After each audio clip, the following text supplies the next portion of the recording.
evening. When I heard about it, I thought it was going to be about the moratorium, so I apologize if I have a narrow focus. In the shadow of the proposed Lowell Mountain project, an elderly couple... Excuse me, would you please? Sure, I'll speak more slowly. Has visitors from Green Mountain Power.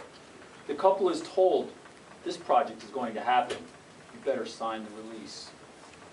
The couple felt intimidated, felt they were being told they didn't have a choice.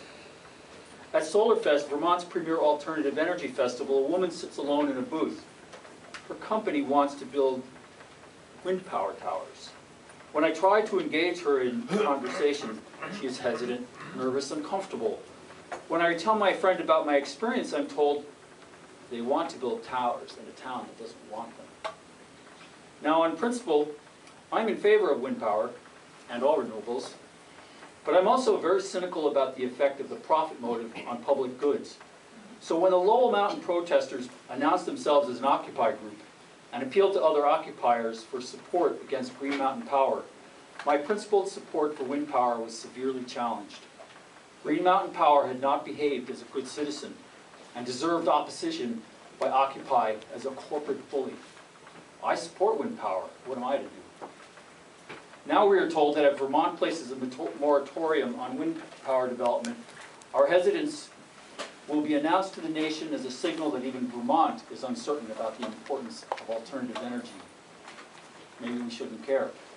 But we do know this. Our planet is getting warmer, and climates are changing at an accelerating pace. We are in grave danger. We must develop alternative energy sources if we possibly can, if they will remove petroleum-based energy sources. And if we proceed in ways that are not democratic, in ways abusive to the rights of citizens to control their personal affairs, it will tear apart the fabric, the social fabric, which is part of the Vermont culture, its quality of life, and its survival strategy for the impending climate crisis. A third way is needed. It must be democratically accountable, respect local people, and provide wind power for the public good, not for private profit. When private investment dollars are required, a firewall must be built between the interests of the investors and implementation of the development plan. I propose all wind power be developed through a publicly controlled, publicly accountable nonprofit whose first task will be to identify towns and locations which will welcome wind development. That all aspects of wind development proceed according to a rigid time frame to be set by accountable institutions. That all documents produced should be part of a public record. That private investment dollars can only be used for construction costs at a fixed and modest rate of return.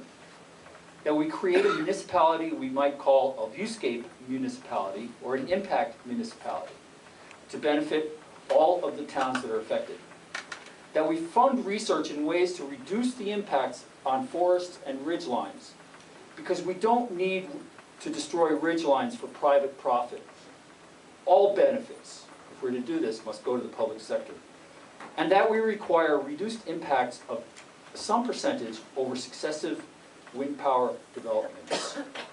Let's, above all, remember that the best site is the site that isn't developed. Thank you. Thank you.